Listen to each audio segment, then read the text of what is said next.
I let another man kiss me while my husband slept in the next room. There, I said it. And the worst part? I wanted more. My name is Emma. I'm 34 years old, and until 6 months ago, I thought I had everything figured out. I live in a beautiful house in Portland, Oregon, with my husband Daniel and our 2 kids, Sophie, who's 9, and Jake, who's 7. Daniel works in finance. I'm a real estate agent, and from the outside, we look like the perfect American family.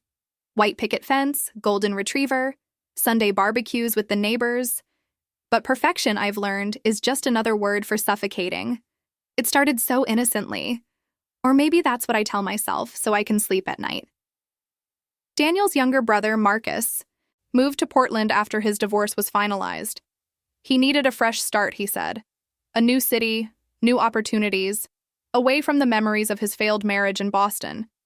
Daniel, being the good older brother he is, immediately offered our guest room until Marcus could find his own place. I agreed without thinking twice. Family is family, right?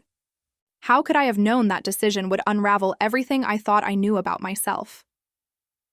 Marcus arrived on a rainy Tuesday evening in April, carrying 2 suitcases and a guitar case. He looked different from the last time I'd seen him at our wedding 8 years ago. Older, yes, but there was something else. A sadness in his eyes that made him seem both broken and dangerously free. He had always been the artistic one, the rebel, while Daniel was the responsible one, the provider. Marcus wrote music, traveled, lived paycheck to paycheck doing freelance graphic design. Everything Daniel wasn't. The first week was normal, polite. Marcus kept to himself mostly, working on his laptop in the guest room, occasionally joining us for dinner. He was good with the kids, making them laugh with silly voices and impromptu puppet shows using kitchen towels. Daniel seemed relieved to have his brother close again. They'd grown apart over the years, and this felt like a second chance at brotherhood. If you're connecting with this story, I'd really appreciate if you could click that subscribe button. We're working toward 5,000 subscribers, and your support means everything to building this community together. But then something shifted. It was subtle at first. Marcus started staying up late, sitting on our back porch with his guitar, playing soft melodies that drifted through my bedroom window. Daniel would be asleep by 10, exhausted from his 60-hour work weeks, but I found myself lying awake, listening. One night, around 11:30, I got up, told myself I was just going to get some water, but my feet carried me to the back door instead. Marcus looked up when he heard the door slide open, his fingers pausing on the strings. "Can't sleep?" he asked, his voice low and warm in the darkness. "Your music," I said, and immediately felt stupid. "It's beautiful. I didn't want to interrupt." "You're not interrupting," he said, and patted the space next to him on the porch swing. "Keep me company?" I should have said no. I should have gone back to bed, back to my sleeping husband, back to safety. But I didn't. I sat down, maintaining what I thought was a respectable distance, and we talked. Just talked. About music, about his divorce, about how strange it felt to start over at 31. He asked about my work, actually listened when I answered, asked follow-up questions. When was the last time Daniel had done that? When was the last time anyone had looked at me like I was interesting? Not just mom, not just wife, but me, Emma. That became our routine. Every night after Daniel fell asleep, I'd find myself on that porch with Marcus. We'd talk for hours, about everything and nothing. He told me about the woman who'd broken his heart, how she'd fallen in love with someone else, how he'd felt it happening but couldn't stop it. I told him about the early days with Daniel, when we were young and reckless and couldn't keep our hands off each other, before mortgages and parent-teacher conferences and the slow, comfortable death of passion. "You talk about your marriage like it's past tense," Marcus observed one night, about 3 weeks after he'd arrived. "It's not," I said quickly, too quickly. "Daniel and I are fine. We're just busy. That's what marriage is, you know? It settles. It becomes about partnership, not fireworks." Marcus was quiet for a moment, then said softly, "That sounds lonely." He was right. God, he was so right. And hearing someone say it out loud made something crack inside my chest. When was the last time Daniel had really seen me? When was the last time we'd had a conversation that wasn't about the kids' schedules or whose turn it was to pick up groceries or whether we should refinance the mortgage? When was the last time he'd looked at me with desire instead of distracted affection? Your subscription really helps channels like this grow. Just click that red subscribe button, and let's reach 5,000 subscribers together. It takes just a second, but it means the world. The night everything changed, Daniel had a work dinner. Some important client schmooze fest that would run late. The kids were at my mom's house in Seattle for the weekend. It was just Marcus and me, and I knew it was dangerous. Felt it humming in the air between us, but I couldn't make myself care enough to stop it. We ordered Thai food, drank wine on the back porch as the sun set over the neighborhood. Marcus played his guitar, sang a song he'd written, and I realized halfway through that it was about loneliness, about wanting someone you can't have, about the torture of proximity without touch. Our eyes met, and I knew. I knew that song was about me. "Emma," he said, setting down his guitar, his voice rough. "I need to tell you something, and I know it's wrong, but I can't keep pretending." "Don't," I whispered, but I didn't move away when he leaned closer. "I think about you constantly," he said. "Every moment. The way you laugh, the way you unconsciously tuck your hair behind your ear when you're thinking, the way you look in the morning before you've put your armor on. I know you're my brother's wife. I know this is the worst possible thing I could feel. But Emma, I kissed him. I don't know who moved first, maybe both of us. But suddenly his mouth was on mine, and it was nothing like kissing Daniel. Nothing like the safe, familiar pecks we exchanged before bed. This was desperate, hungry, like drowning and breathing for the first time simultaneously. His hands were in my hair, mine clutching his shirt, and I felt more alive in that moment than I had in years, maybe ever. We pulled apart, both breathing hard, staring at each other with a mixture of shock and something darker, more primal. "We can't," I said, but I didn't move. "This is insane. You're Daniel's brother. I'm married. I have children." "I know," Marcus said, his forehead touching mine. "I know all of that, but tell me you don't feel this. Tell me I'm alone in this, and I'll leave. I'll pack my bags tonight and you'll never have to see me again." I couldn't. God help me. I couldn't say those words because they would have been a lie, and in that moment, I was done lying. Done pretending I was satisfied with a life that had become a beautiful cage. We didn't sleep together that night. Not technically. But we spent hours on that porch, kissing, touching, whispering confessions like prayers or curses, I couldn't tell which. His hands under my shirt, my legs around his waist, the porch swing creaking beneath us. Every time I tried to stop, tried to remember Daniel. Remember my vows, remember who I was supposed to be, Marcus would kiss me again, and I'd forget everything except the feeling of being wanted, being desired, being seen. Make sure you hit that subscribe button if you haven't already. We're building something special here, a community where real stories are shared, and we're so close to 5,000 subscribers. Your click matters. Around 2 a.m, headlights swept across the house. Daniel. Home early. We sprang apart like teenagers caught by parents, my shirt disheveled, lips swollen, hearts pounding with panic and adrenaline. Marcus grabbed his guitar, I smoothed my hair, and by the time Daniel came through the door, we were sitting at opposite ends of the porch, a carefully calculated distance between us. "Hey," Daniel said, surprised to see us both up. "What are you two doing?" "Couldn't sleep," I said, my voice somehow steady despite the chaos inside me. Marcus was playing guitar. It was nice. Daniel smiled, oblivious. Beautiful, trusting Daniel who'd never had a suspicious thought in his life. "That's great that you guys are getting along. I'm beat. Coming to bed, Em?"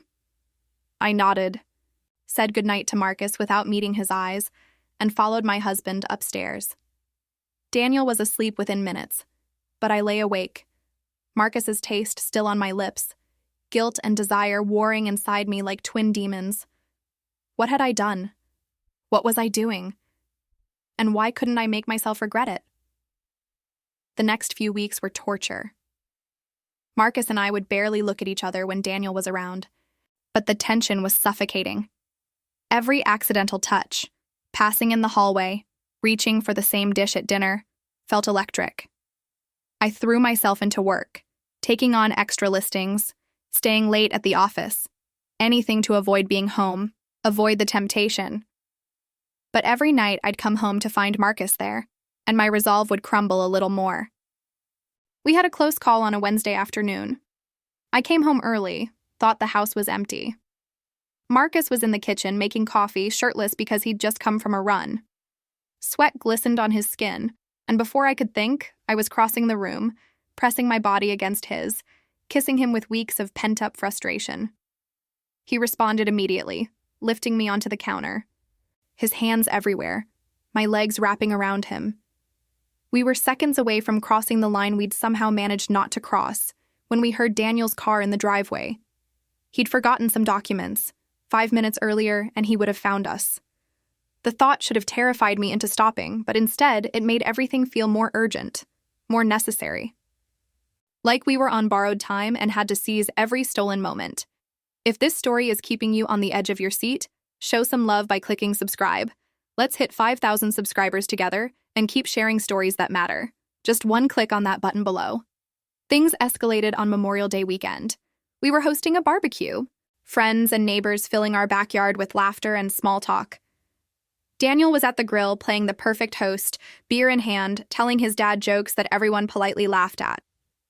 I was refilling drinks, playing the perfect hostess, and Marcus was there, watching me with those intense eyes that made me forget everyone else existed. At one point, I went inside to get more ice. Marcus followed, caught me in the laundry room, pushed me against the dryer, and kissed me like he was starving. "I can't do this anymore," he whispered against my neck. "This pretending. I want you, Emma. Really want you. Not stolen moments. Not secrets. You." "What are you saying?" I asked, though part of me knew. "Leave him," Marcus said, and the words hung in the air like a grenade with the pin pulled. I know it sounds crazy. I know it's complicated. But Emma, this thing between us, it's not going away. We could be happy. Really happy. I could make you happy. My phone buzzed in my pocket, a text from Daniel. "Where's that ice? People are getting thirsty out here." The juxtaposition was almost funny. My husband, worried about ice, while his brother asked me to blow up our entire life. I pushed Marcus away, grabbed the ice, and went back outside, but his words echoed in my head for days, weeks. Leave him. Leave Daniel. Choose passion over stability, desire over duty, selfishness over sacrifice. I started imagining it, what it would look like, telling Daniel, watching his face crumble. Telling the kids that Mommy and Daddy weren't going to be together anymore because Mommy fell in love with Uncle Marcus. The divorce, the custody arrangements, the looks from neighbors, the judgment from my family. And in my imagination, it was terrible, devastating, world-ending. But there was also a part of me, a dark, shameful part, that didn't care. That wanted what it wanted, regardless of the cost. Make sure you're subscribed to this channel. We're on a journey to 5,000 subscribers, and every single subscription helps us grow this community. Click that subscribe button now if you're invested in this story. The breaking point came on a Saturday night in late June. Daniel had taken the kids to his parents' place in Sacramento for his dad's birthday. He'd asked me to come, but I'd claimed work obligations. A lie. I knew I'd be alone with Marcus, knew what would probably happen, and I wanted it, needed it. We didn't even pretend to resist. The moment Daniel's car disappeared down the street, Marcus was at my door, and I was pulling him inside, and we were stumbling toward my bedroom, Daniel's and my bedroom, with our clothes already coming off. We fell onto my bed, the bed I shared with my husband, and for one perfect, terrible moment, I didn't care about anything except the feeling of Marcus's skin against mine, his mouth on my neck, his hands learning my body like it was something precious. But then I saw it. On Daniel's nightstand. A small velvet box. My heart stopped. Marcus noticed my expression, followed my gaze, and we both froze. I reached for the box with shaking hands, opened it, and there it was. A diamond necklace, beautiful and delicate, with a small card. "For Emma, my love, my partner, my everything. Happy 8th anniversary. Here's to a lifetime more. D. Our anniversary. I had completely forgotten our anniversary. It was next week, and Daniel had clearly been planning something special, something meaningful, while I'd been fantasizing about running away with his brother. The guilt hit me like a physical force, so intense I thought I might be sick. Marcus sat up, pulling away, running his hands through his hair. Get out, I whispered. Emma, please. Get out, I screamed, and he went, leaving me alone in my bed, still wearing most of my clothes, holding my husband's gift, and crying so hard I couldn't breathe. That night, I made a decision. This had to end. It was madness, selfishness, and it was going to destroy everything if I didn't stop it now. When Daniel came home the next day with the kids, I was the perfect wife. Attentive, loving, present. I wore the necklace he gave me early when he couldn't wait until our actual anniversary to give it to me. Told him how much I loved it. How much I loved him. And I meant it. Or at least I wanted to mean it so desperately that maybe it was the same thing. I told Marcus we needed to talk. He'd been looking for apartments anyway, I said. Maybe he should speed up that timeline. He stared at me with wounded eyes but nodded. He understood. Or maybe he just knew there was no arguing with someone who'd made up their mind. He'd be out by the end of the month. Those last 2 weeks with Marcus in the house were agony. We barely spoke. When we had to interact, it was coldly polite, and I could see Daniel noticing, asking if everything was okay, if he and Marcus had fought about something. Just stress, I'd say. Work stuff. Always lies. I was drowning in lies. If you're still with me on this journey, please consider subscribing. We're building toward 5,000 subscribers, and your support is what makes this channel possible. Hit that subscribe button and join our community. Marcus moved out on a humid Saturday in July. Daniel helped him load boxes into a U-Haul, joking about how much crap his brother had accumulated in just 3 months. I stayed inside, unable to watch, unable to say goodbye. But right before he left, Marcus found me in the kitchen. Daniel was outside, talking to a neighbor. I'm not going to beg, Marcus said quietly, but I need you to know something. What we had, what we felt, that was real. Maybe the realest thing I've ever experienced. And I think it was real for you too. You can choose safety, choose duty, choose your marriage. I understand why. But Emma, you're going to wake up one day, maybe in 5 years, maybe in 20, and you're going to wonder what your life could have been, what we could have been. And by then, it'll be too late. He left. I heard the U-Haul pull away, heard Daniel come back inside asking what was for dinner, and I felt like I was sleepwalking through my own life. But I'd made the right choice, hadn't I? I'd chosen my family, my children, my stability, the responsible choice, the grown-up choice. For a few weeks, things almost felt normal. Daniel and I went on date nights, trying to reconnect. We saw a counselor, not because I told him about Marcus, but because I said I felt like we'd grown apart and wanted to work on our marriage. Daniel was surprised but receptive. He admitted he'd been so focused on work that he'd neglected us. He promised to do better. And he tried. He really tried. But it wasn't enough. Or maybe I'd tasted something I couldn't unlearn, felt something I couldn't unfeel. Every time Daniel touched me, I thought of Marcus. Every time we made love, I closed my eyes and imagined different hands, a different voice, a different passion. I hated myself for it, but I couldn't stop. Marcus texted me once about a month after he'd moved out, just an address, his new apartment in downtown Portland, and the words, "If you ever change your mind, I'm here." I deleted the text immediately, blocked his number, told myself that was that. It was over. I had to move forward. But I couldn't. I was stuck in this horrible in-between place, unable to fully commit to my marriage but too afraid to leave it. I started having panic attacks, waking up in the middle of the night, gasping for air, Daniel asking what was wrong, and me lying. Always lying. Just a bad dream. Never the truth. Never. I'm in love with your brother. I chose you, but I'm not sure it was the right choice.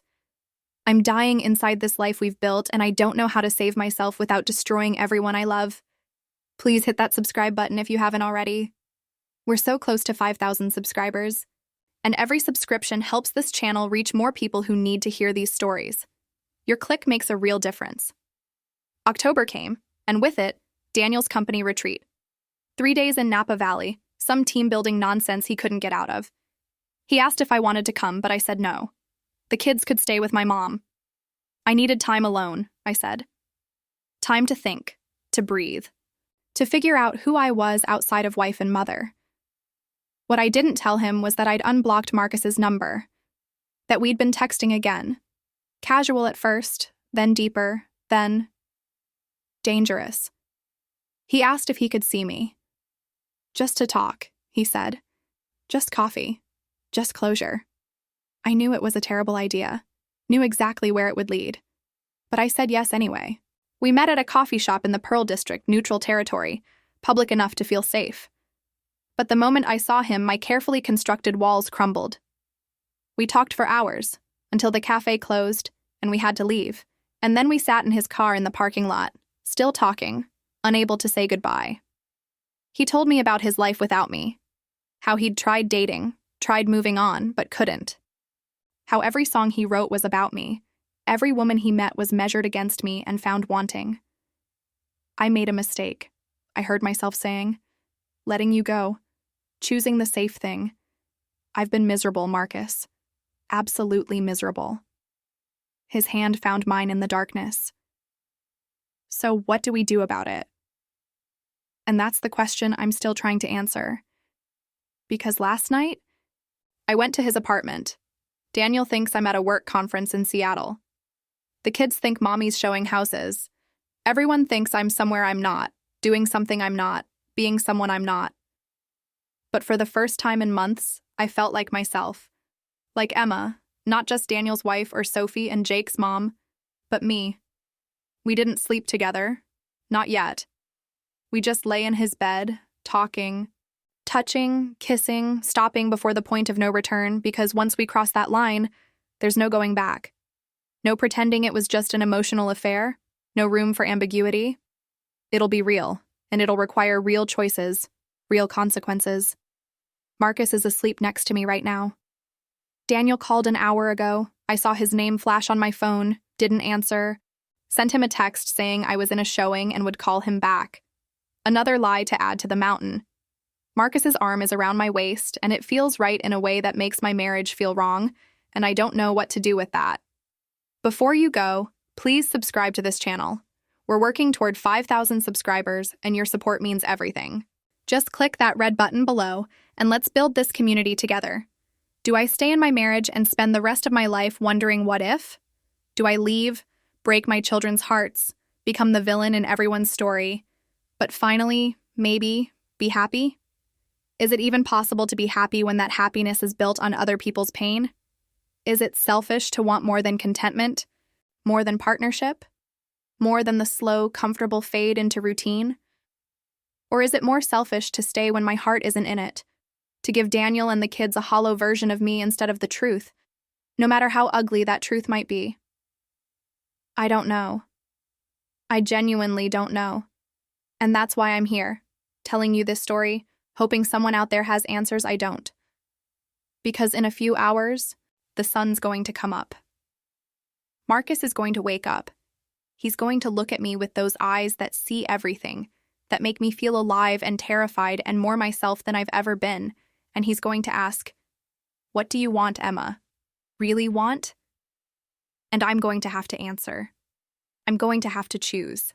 And whatever I choose, someone's going to get hurt. Maybe everyone. Maybe including me. So I'm asking you, what would you do? If you were in my place, lying next to the wrong person who feels like the right one, with a good husband at home who's done nothing wrong except maybe love you too comfortably, with 2 kids who deserve better than whatever mess their mother is about to create, what would you choose? Safety or passion? Duty or desire? The life you built or the life you want? Comment below. Tell me what you think. Tell me what you'd do. Because I have to decide, and I'm terrified of getting it wrong. And I'm even more terrified that there might not be a right answer at all.